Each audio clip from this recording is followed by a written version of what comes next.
Welcome to the German Council on Foreign Relations, DGAP, and welcome to this week's edition of our morning briefing series. My name is Jan Stöckmann, and I'm head of the Kaiser Forum here at DGAP.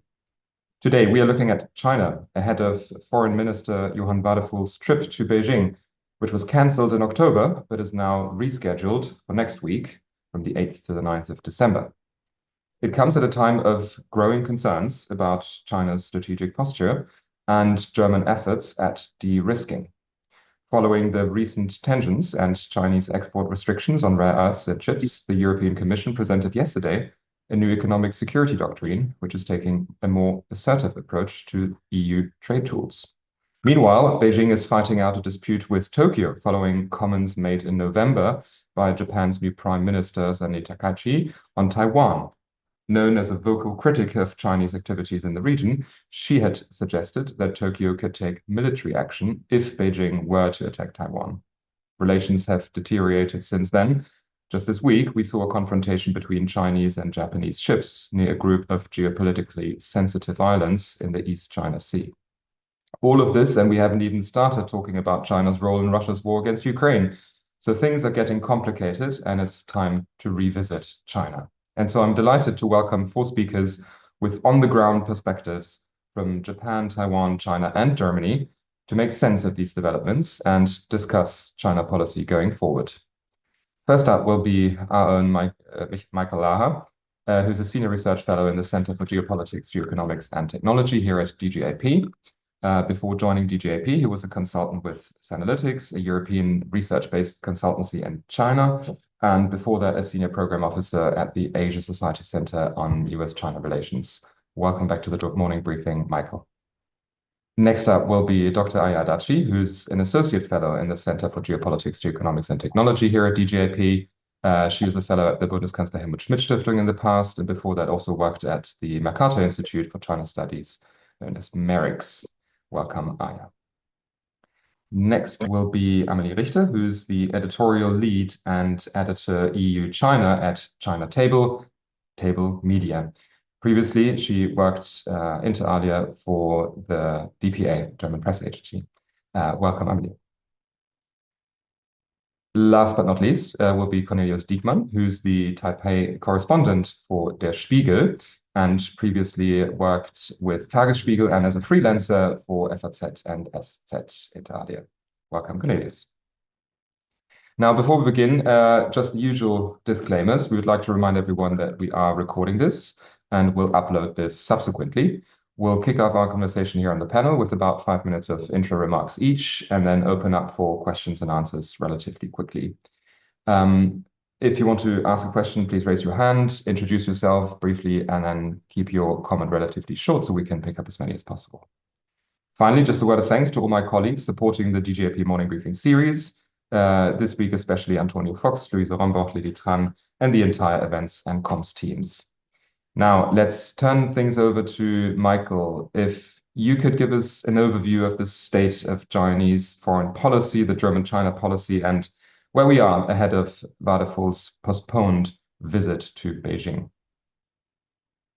Yeah, thanks, Jan, for that introduction and for helping conceptualize this event and for wrangling this group.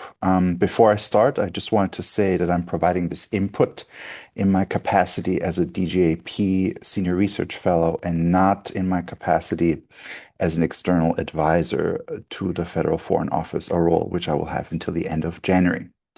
I thought I'd spend a few minutes getting us up to speed what the road has been to today, to this first visit of our Foreign Minister Johann Wadephul to Beijing, which has been confirmed as a result of a Reuters report this Tuesday. It should happen December 8 and 9, so 5 days, 4 or 5 days from now.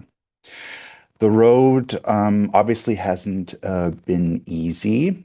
I think we can go back really quickly to the coalition agreement that came out in the spring of this year, which makes reference to the 2019 tripartite description of Europe's relationship with China.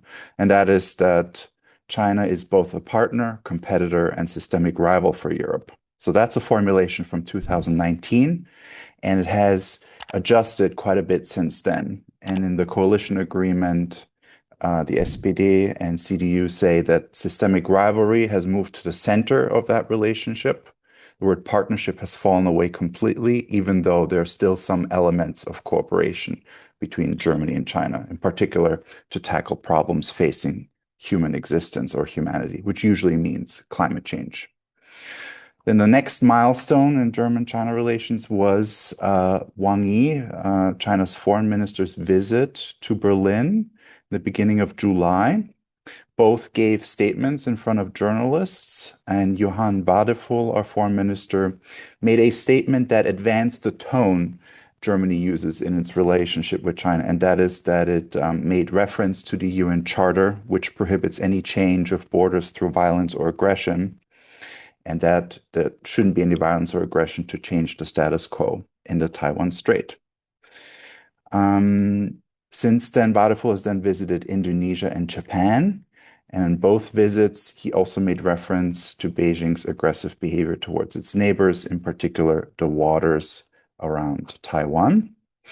And then he gave another speech on October 14th at the Japan-Germany Center here in Berlin, in which he said the enormous increase in the Chinese presence in the waters around Japan, as well as the robust military presence in the Taiwan Strait, not only poses a threat to security in the Indo-Pacific, but also undermines the entire international rules-based order. So we've had a series of relatively confident statements from the federal foreign minister that very directly address the Taiwan issue. And so it was still a surprise that at the end of October, on a Friday afternoon, news suddenly broke that Wadephul had canceled his scheduled trip to Beijing, which was to happen a few days later. And I've gotten at least 5 different explanations for why this postponement happened. Some have suggested that the visit was canceled because it happened shortly after the EU imposed oil sanctions on Russia, which included 2 additional Chinese entities.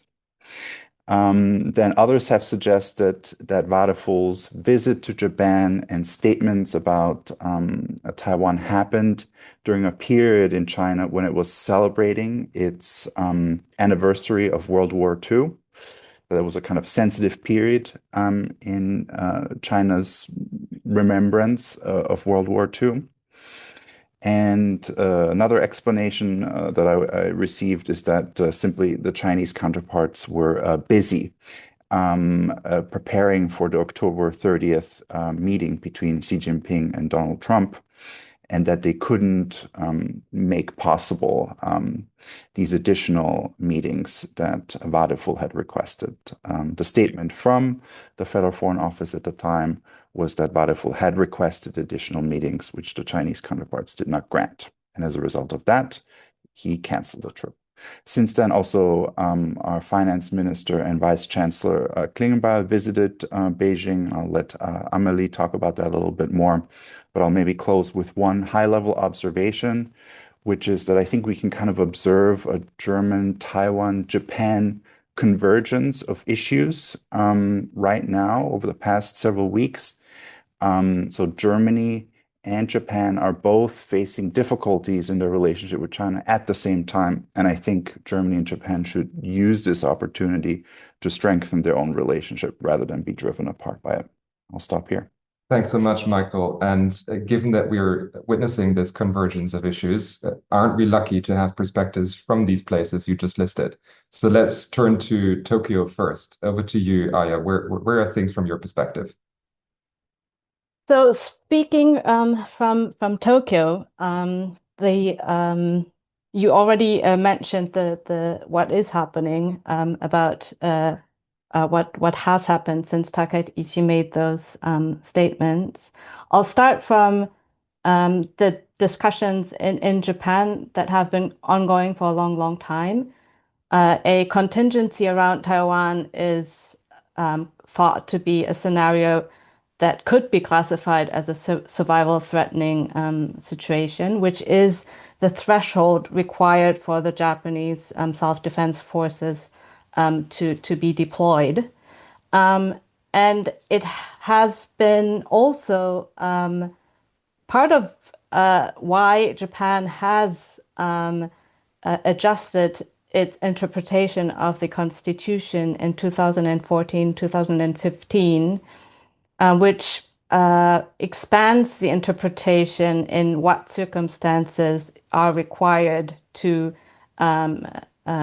use collective self-defense, including to aid countries in a close relationship with Japan. It doesn't specify which countries. It's widely considered to aid the US, but it doesn't specify which country. And then it lays out a certain three criteria which are required. So it basically means that before the Japanese constitution would only allow using military force on the islands, on the Japanese territories. And now Japanese self-defense forces can be deployed in aid of allies. So there is this discussion has long been held, and there's a wide consensus that if Taiwan was to be attacked, it would likely involve US military, which then would automatically involve Japan because Japan is hosting the major military base on Okinawa, which is very close to Taiwan and would likely be attacked in a war. So this is kind of a broad consensus. What makes Takaichi's statements so tricky is that she was asked a very specific question about Taiwan and the Philippines being the strait between Taiwan and the Philippines being blocked. And a previous prime minister, when asked these kinds of questions, would have never answered that clearly in a hearing. They would have found a way to say something about, or would have said something along the lines of, I don't answer to those hypothetical questions like Ishiba did, or Kishida, who said that it would depend on the situation and would not specify any action by Japan. So when I talk to advisors here in Tokyo, whether what Takaichi's intention was in saying these things, most people I talked to said that that was a mistake, that she said those things under intense questioning from the opposition, and her being in a minority government feeling particularly under pressure by that opposition. And also when looking at what happened before she made those comments, you saw some warming of Japanese-Chinese relations on the sidelines of the APEC summit, when Takaichi was cautious but also reaffirmed Japan's commitment to a so-called constructive and stable relationship and a mutual beneficial one, which is the exact wording that the Chinese use for describing their relationship. So the policy community in Tokyo do see do say that those comments cannot be taken back, but they also are criticizing Takaichi for saying these things out loud that she should have not said. But equally, her opposition leader, Okada, is equally criticized for having put her in that situation. Mhm. Okay, thanks, Aya. Let's turn to Beijing now. Although Amelie Richter is not based in Beijing, but she recently joined Minister Klingbeil's trip to China, and so I'm curious to hear where things are from your perspective as well. Over to you, Amelie. Hey, good morning from Paris, indeed. I'm in Paris. Monsieur Macron is in Beijing, so we also have a connection. But I just recently came back from China, and I'm a journalist, so usually I'm not on those panels. I host those panels. For me, it's always special to be on a panel. So thank you a lot for the invitation. And I thought a bit about what is China thinking these days about Europe, about Germany, also about Japan. And what we all realize coming back from China and also with people talking there, China is very confident these days. It's more assertive than at any time since Deng Xiaoping. And I think that the old rule of like hide your strength, bide your time is definitely gone.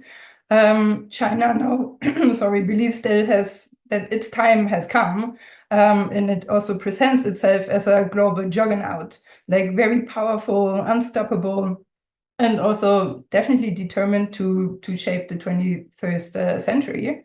China's catching up in AI, it's expanding its nuclear capabilities, and it's also leading in many industrial sectors. And that's also shown to European visitors there, including Lars Klingbeil, the Vice Chancellor and Finance Minister. In all the press meetings that we saw together with the Chinese side, the narrative was cooperation. It was very proactive, friendly based. When we talked to the German side without the Chinese side, we got told that there's a clear message from Beijing and Chinese officials, which is China's rising. The West is slowing down and Europe must adjust. We can also see it with the EU resource initiative that was already mentioned, that was presented yesterday by European Commission. It's a new security communication, and the goal is to reduce dependency on China for critical materials, green technology, and also high-tech components. And the Global Times, the state newspaper, already published a piece on Monday saying that Europe is trying to weaponize its dependencies. And they quoted a professor, Cui Hongjian, that says that China is holding unmatched advantages in scale, efficiency, and industrial depth across many key materials, advantages Europe is unlikely to reproduce anytime soon. That's a very clear message, and I think at some point they are correct, they're right. So China is very confident, self-reliant, and does not feel threatened. On the other side, in China, there's a different story. What we saw in China, what we also get from talks with people from the embassy, from the German embassy there, is that ordinary people, they have real difficulties in their life. Malls are empty, the youth employment is still high, the local governments carry hidden debt. And young people especially speak of lying flat and burning out. So what we see is two Chinas at once. We have the overpower, the juggernaut on the world stage, but we also have China that inside is facing economic and social challenges. And I think that's also what we see in reaction to Japan. It's clear that China has two messages. The one is that they want to punish Japan for crossing a red line on Taiwan, but they also want to warn other countries like the Philippines and the USA. Like you follow the saying of kill the chicken to scare the monkey. And I think the implications for Europe is that we have to see that China has really two sides, not only one, that it's, as always, but also in German media, we often only see one side, but it's multi-leveled. That China is confident, is a juggernaut, it challenges Japan and protects strongly the interests in Taiwan these days. It dismisses European criticism while exploiting market dependencies still. But inside China, there's a real economic and social problem. What I think for Europe to do is that we have to prepare for China, for a China that is very ambitious and rigid, but also recognize that China's confidence is built on some fragile foundations. And I think that's what we have to stand about China, that it's multi-leveled and that both things can exist at the same time. And we need to know about all of those sides. That would be my input for the beginning. Thanks so much, Amelie. And let's now turn over to Cornelius, who is reporting from Taipei for Der Spiegel. And so I'm glad that we can turn from talking about Taiwan to actually hearing from where you are, Cornelius. Over to you. Thank you so much. Good morning from Taipei. And I would say that I want to talk a little bit about how the whole Takaichi situation has been received here in Taiwan. And I would just start by saying that basically the overarching project of the Taiwanese government for the better part of a decade has been to internationalize its situation, certainly since Tsai Ing-wen became president in 2016, and now under her successor, William Lai. And that is, of course, a response to the point made time and again by Beijing that the Taiwan issue is an internal issue of China.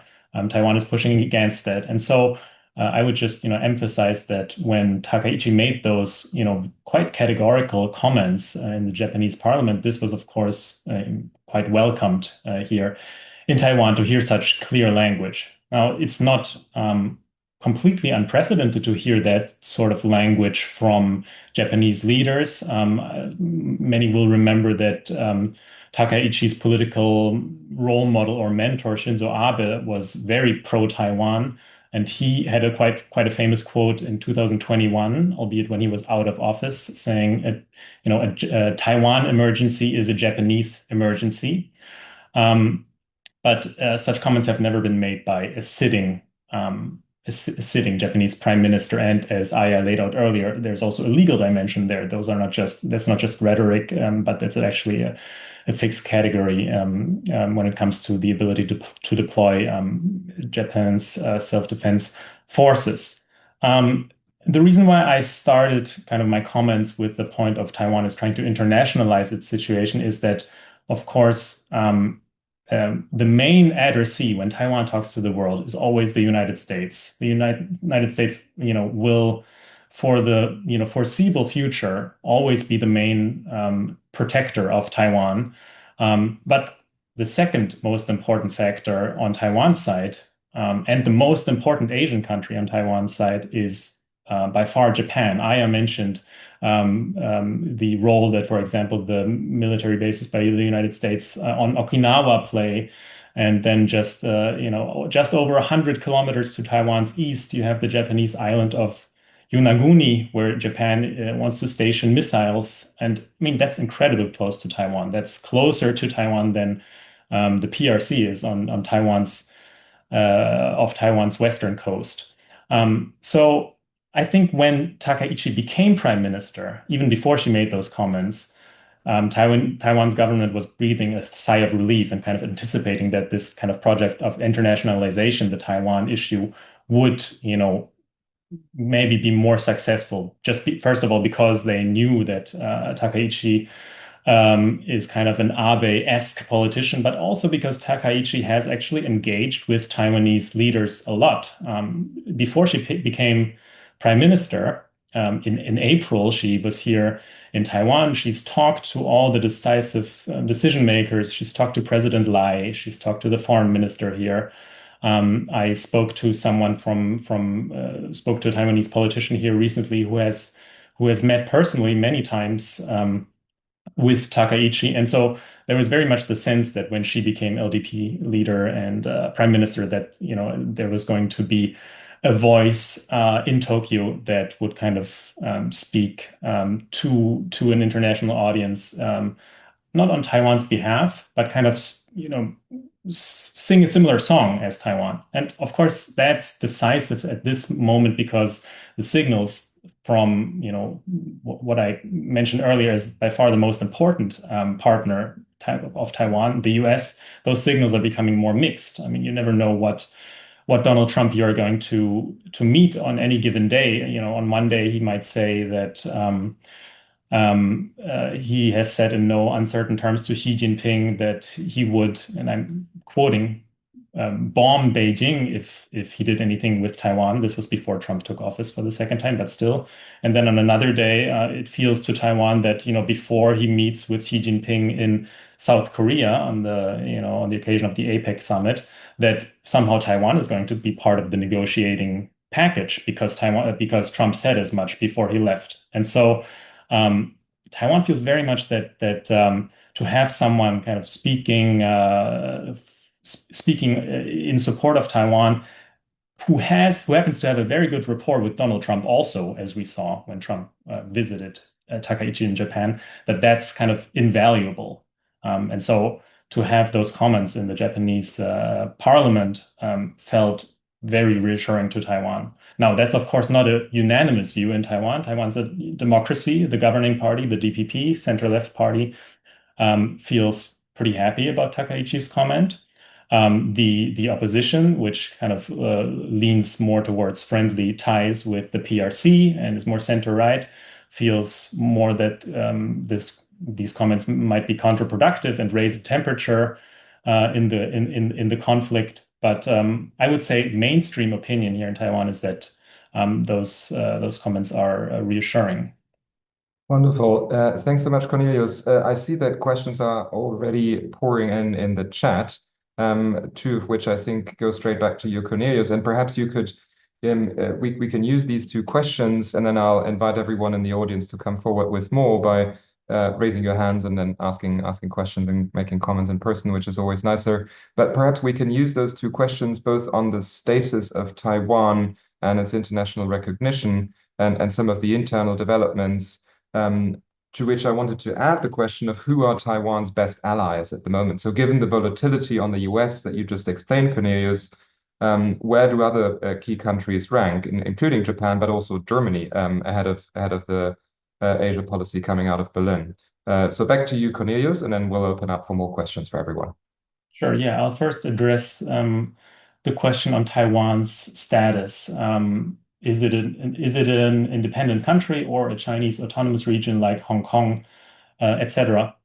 So, I mean, for all intents and purposes, Taiwan, under the name Republic of China, is a de facto independent country. It has defined borders, it has a currency, it has a military, it has a head of state, and so on. But what it lacks, of course, is wide-ranging international de jure recognition. There are 12 countries at the moment around the world that have formal diplomatic ties with Taiwan or the Republic of China. But most other countries, including the main partners such as the US and Japan and Germany and so on, have informal diplomatic ties with Taiwan.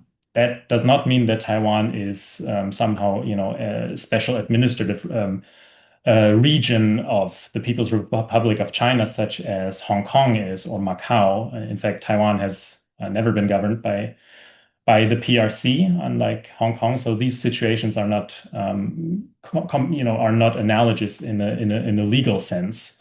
Most Western countries consider have a one China policy, which is separate from Beijing's one China principle. The latter stipulates that or defines Taiwan as part of the PRC. But most Western countries' one China policy says that yes, the People's Republic of China is the legitimate government of China, but doesn't extend that claim over Taiwan and kind of views that more as an unresolved question. The second question was about kind of Taiwan's domestic situation. In this summer, there was kind of an unprecedented recall campaign here in Taiwan's parliament, where there was, I guess, for context, Taiwan has a split government, so to speak, at the moment. It's a presidential system, so the president is the decisive and most powerful figure. However, of course, it still needs the support of the parliament for things such as budgets and so on. But William Lai and his party, the DPP, do not have a majority in the parliament. The DPP is the government, but they have no majority in the parliament. And so there was an effort to recall on a massive scale, legislators by the main opposition party, the Kuomintang, the KMT.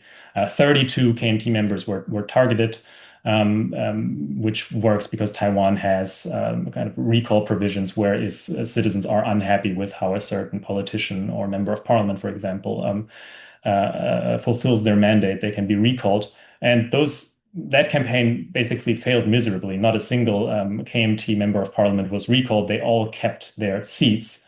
And that was quite a significant rebuke to the governing party, to the DPP, because I think Taiwanese people said, sure, we feel conflicted, and most of us feel very feel threatened by by the PRC, but we don't like being asked, basically just a few months after we have elected the parliament and the president, whether we're really sure.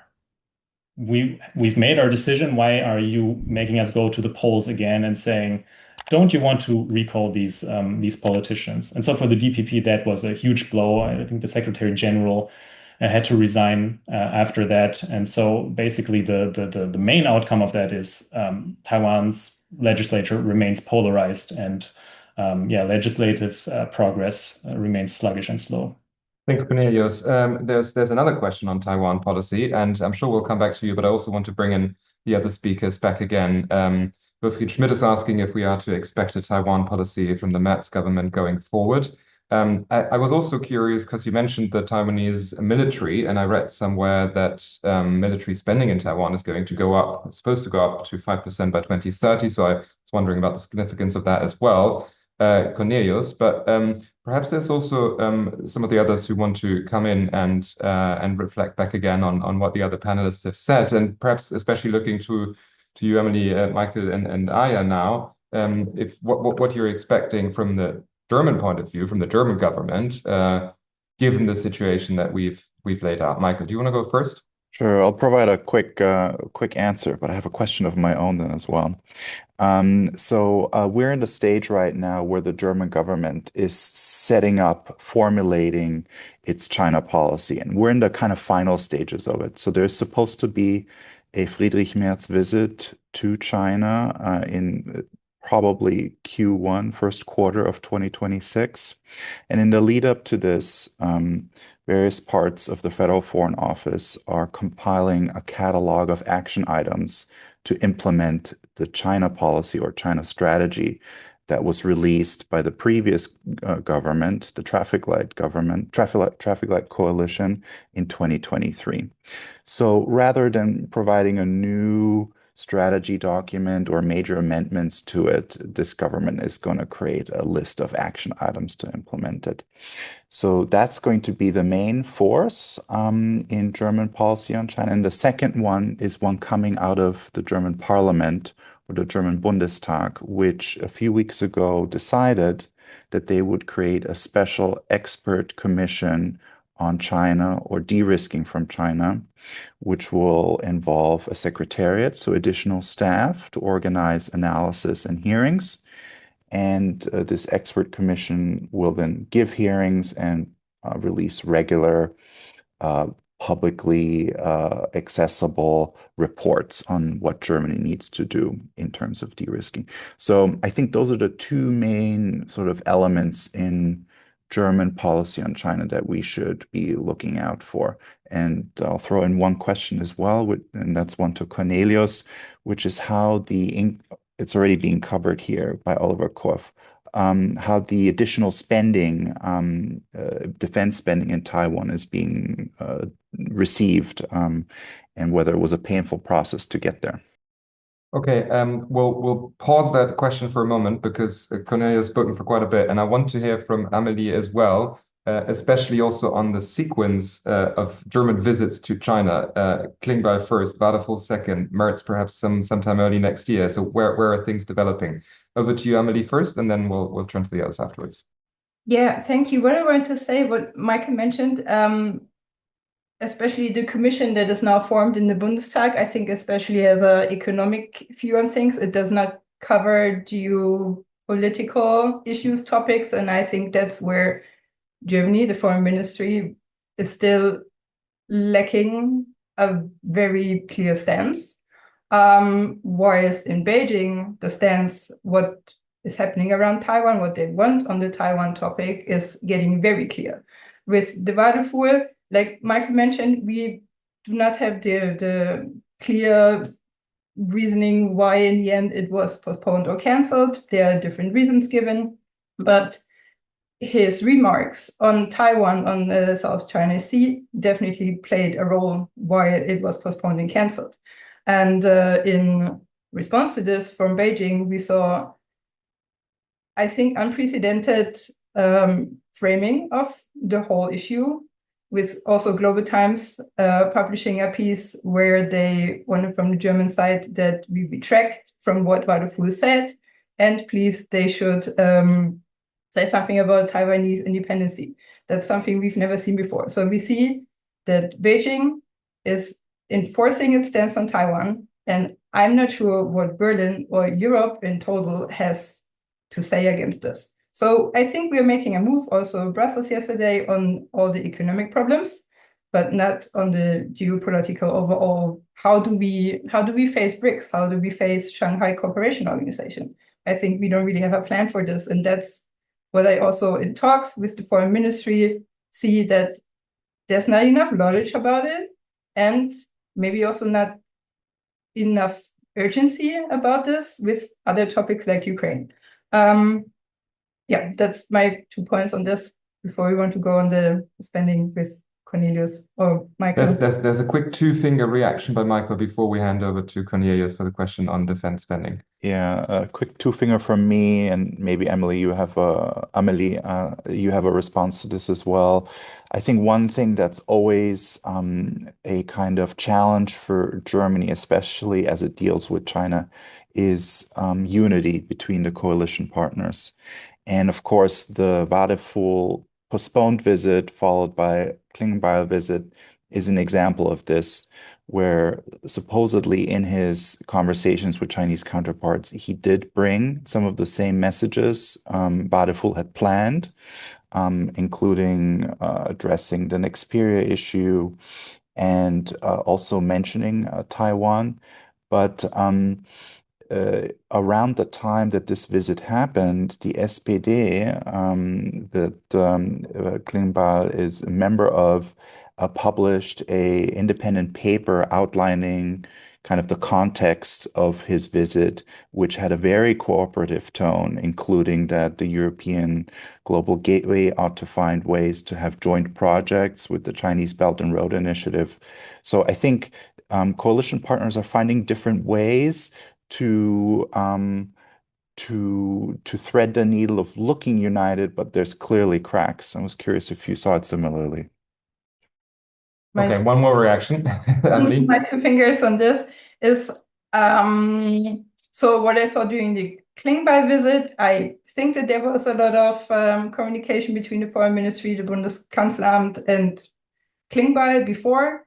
They are aligned on, I think, the most points. And what I so far saw is that they deliver that really in unity. Yeah, yeah, that's what I saw. I think they are really aligned on the biggest topics. With small detailed questions, also, of course, during the party dialogue between the Social Democrats and the Communist Party, that's something else. We also see in the Chinese media that they are trying to divide the coalition with like clearly favoring Social Democrats against CDU, which also comes from von der Leyen, because I really don't like von der Leyen. But what I witnessed during the trip is that right now there is clear unity in the German coalition that they need to do something on China. Yes. Okay, over to Cornelius for the question on defense spending, and then I have a question for Aya afterwards. Yes, so on defense spending, for context, Taiwanese President Lai recently announced that there is to be a special defense budget that's on top of the regular defense budget, and that special budget is to be to the tune of 40 billion US dollars. And I mentioned earlier the situation in Parliament, which is anything but smooth. It's questionable and non-straightforward if that special budget can really make it past Parliament, because, as I mentioned, the opposition, which is led by the KMT, kind of has been putting on the brakes when it comes to any defense spendings. A little bit more about why President Lai might have made that, huge announcement at this particular time.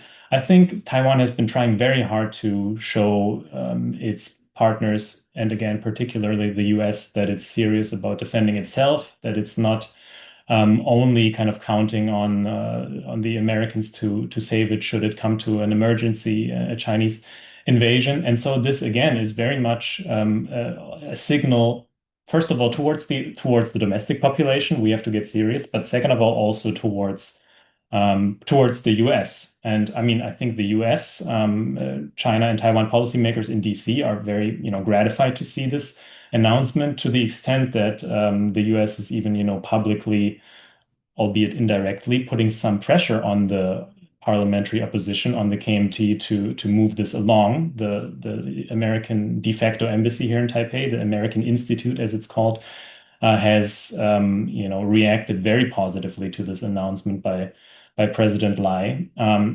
If it actually comes to fruition, we don't know yet. And to answer, the very, very, very concrete question, will it enable Taiwan to fend off a PLA invasion? I mean, is it ever enough, really, when you're dealing with one of the largest militaries in the world, when you're dealing with the by pure numbers biggest navy in the world, the Chinese Navy? It might be enough to really hurt Beijing, which then in turn might be all that Taiwan needs, just to inflict pain on a potential invader that might be power or threatening to the Communist Party's hold on power. But can a war be won between a country of 35 million people against 1.4 billion? Questionable, but yes. Given the developments in and around Taiwan and the tensions, I wanted to turn back to a piece by Aya and Michael that inspired this briefing, actually, in which you, Aya and Michael, argue for a closer cooperation between Japan and Germany, and perhaps things that Berlin can learn from Tokyo. So I was wondering, Aya, if you could make this argument here, and then we'll pick up another question in the chat after that. But first, over to you, Aya. Well, there's an ongoing conversation between Germany and Japan, as well as the EU and Japan, on how Japan is navigating relationships with Beijing. And there's still a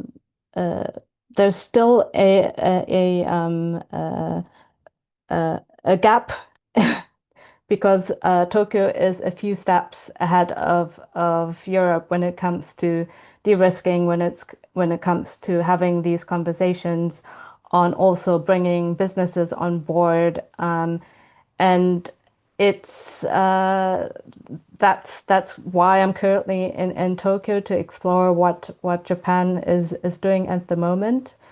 But it's also considering what is happening with the US and Japan, and bilateral deals being done between the US and all the regional countries and Europe. It's important to stress that we need to make sure that there's enough bandwidth to also cooperate horizontally, meaning between Japan and Germany, and Japan and Europe, and not be sidelined by making deals with the US. So we suggest in our piece to fill these conversations with more concrete projects that should be pursued together in terms of not only just exchanging, but concrete projects in terms of de-risking. Can you name some specific projects? Well, Japan and Europe are in conversations about critical minerals partnership, but also in cooperating in advancing emerging technologies. There are a number of items on that list that they want to collaborate on, but there's very little concrete actual projects. So that part needs to be sped up to actually have something to show, because actually that is the concrete actions are more likely to be received in Beijing. I think if we continue to just talk and exchange views, that doesn't get the message across. Got it. Thanks. Michael, I will turn back to you in a moment if you want to add to that. There's also the link in the chat, which Amelie kindly posted. It's also, I think, by now co-published on DGAP's website in German. So feel free to read up on that. We do have a question by Steffen Schumacher, who's asking about Chinese support to Russia in the war against Ukraine. And although we don't, I think, have any Russia experts here on the panel, and we shouldn't throw too many geopolitical issues into one briefing, I did wonder about this question as well. And if I'm not mistaken, there was a Chinese representative in Moscow for the Witkoff-Putin talks earlier this week. So I was wondering if any of you on the panel had any insights into that. And let's perhaps, since we don't have that much time left, let's perhaps collect one more question. I'll take notes of all the questions. One more from the audience. Peter Linke, over to you. I have a question for our Japanese participant. So I'm very happy that, that finally we raised the question of Japan in DGAP, what is rather unusual and a pity, I would say.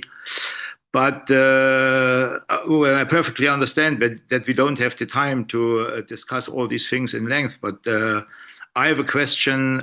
In your view, how has Japan's foreign policy understanding changed, say, since Kishida, after Abe, and since Kishida?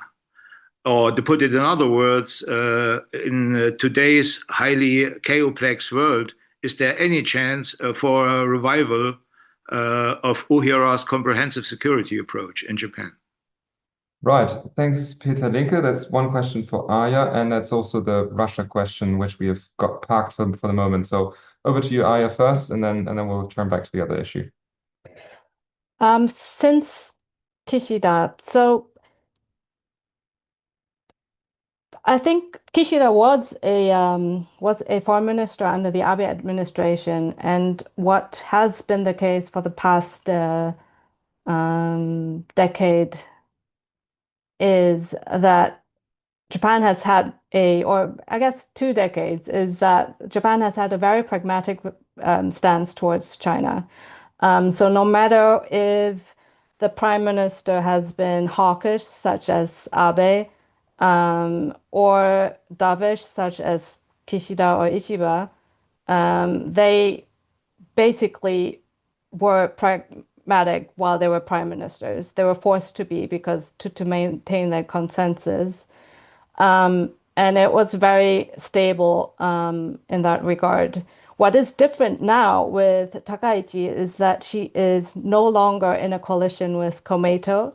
Komeito has been LDP's coalition partner for over 20 years. And Komeito had a very soft position on China. And it is not widely known, but Komeito also was a back channel for the Japanese government to also soften the situation. So what the Japanese government is now lacking, they don't have that back channel to have as an alternative discussion, route of communication. And that potentially also means that Takaichi is now less constrained in her China positions. But as I said earlier, due to her initial communication and trying to smooth things over, I do think that she wants to maintain a stable relationship with China at the moment. But the channels to China is closing now. But I also want to point out that yes, Beijing issued a travel warning and banned again the fishery imports and canceled pop idols concerts in China, and also banned Chinese airline flights to Japan. But what you also don't read in the news is that local governments in China and also Liu Jing-sung, the Director General of the Asian Affairs at the Ministry of Foreign Affairs of China, has traveled to Japanese companies to reassure that their investments and their manufacturing sites are safe. So the Beijing is still seeing a value to its relationship with Japan as well. Really So interesting. there are different levels of communication happening still. Really interesting. Thank you, Aya. Let's turn to the question about China's role in Russia's war against Ukraine. I think Amelie wanted to speak on that. Over to you, Amelie. Yes, like you mentioned, Wang Yi met Shoigu and I think Lavrov yesterday. And also here they said that they have a common stance on this. They also talked about Japan. But what I actually wanted to say about Taiwan, what we witnessed during our trip with Klingbeil was that I heard for the first time a German politician saying very clearly, we don't have a common ground on this topic. I never heard this before. And he said it in front of cameras, which I found remarkable, that it's the first time that someone recognizes that we are probably not going anywhere. And that's the point, which does not mean that it should not be mentioned like at every meeting that they do. Also with Macron visiting these days, Taiwan, not Ukraine, is a very important topic to Macron. And I think he also has the special relationship with Xi to mention it again, to bring it up again. But the expectations from the European side that China at some point will use its power on Moscow to really change something, we're not going to see this. While it is really important to mention it all the time, but I think as expectations are high and they will be disappointed for sure. Thanks. Did anyone else want to come in on the Russia question?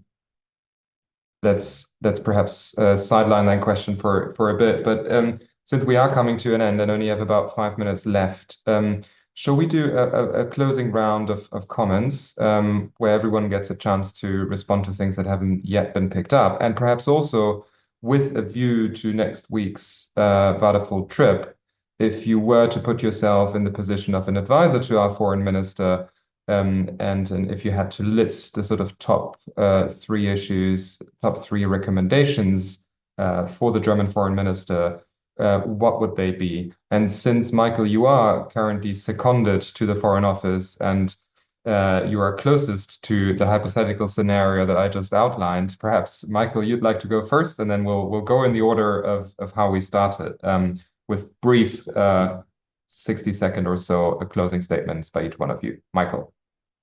Sure. I'll maybe provide one recommendation that is very specific, but I think is very important, and it's a sequencing recommendation. So one of the things that I thought was a pity when the German-China strategy was first released in 2023 is that Olaf Scholz decided to postpone the release of this strategy to after a meeting with his visit from a Chinese counterpart.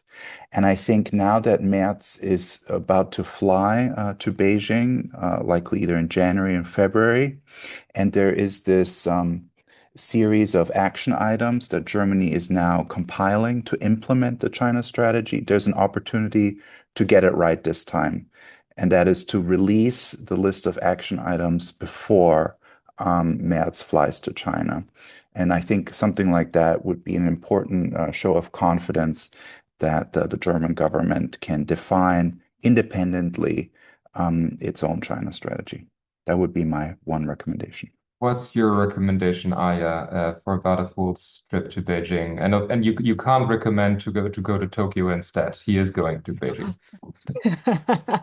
That was going to be my suggestion.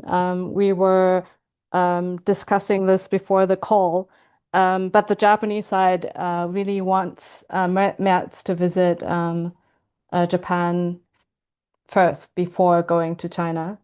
But if I am not allowed to use that argument or that suggestion, Germany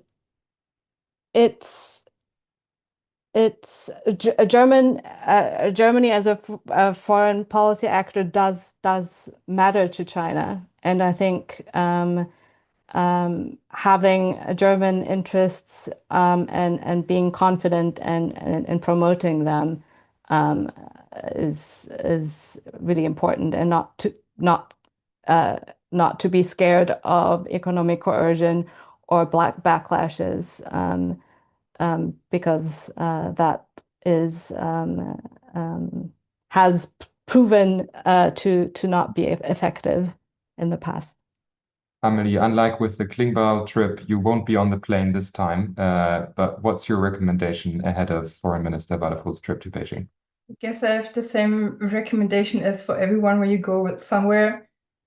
Listen, primarily. Listen, try to understand what the other side really wants, especially in the case of Beijing. Try to find out what is just the big show commentary outside on Taiwan and what is really the red line and the interests of Beijing in Ukraine, and in many other topics. Listen does not mean that you should not bring up your own points, but I think at these times it's really important that we really understand what Beijing is doing, thinking, and really wants. Last but not least, Cornelius, over to you.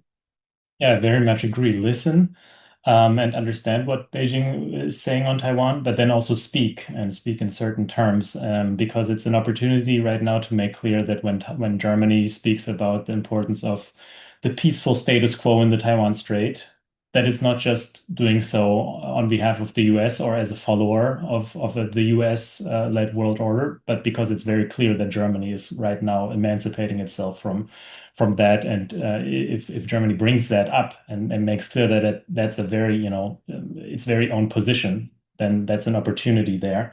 And also when it comes to addressing that issue, to make clear to Beijing that it won't be possible to separate the topic of the peaceful status quo and on the one hand, and then on the other hand, prosperity and trade and win-win cooperation, as the Chinese side always tends to stress. Wonderful. Thanks so much to all of our panelists across the globe, and to all of you in the audience for tuning in. We'll be back with more morning briefings in the future, but today's briefing was really fascinating. So thanks again for everyone. Read up on our research on our website, and do share the recording of this later on. For now, thanks everyone, and have a wonderful day. Bye-bye.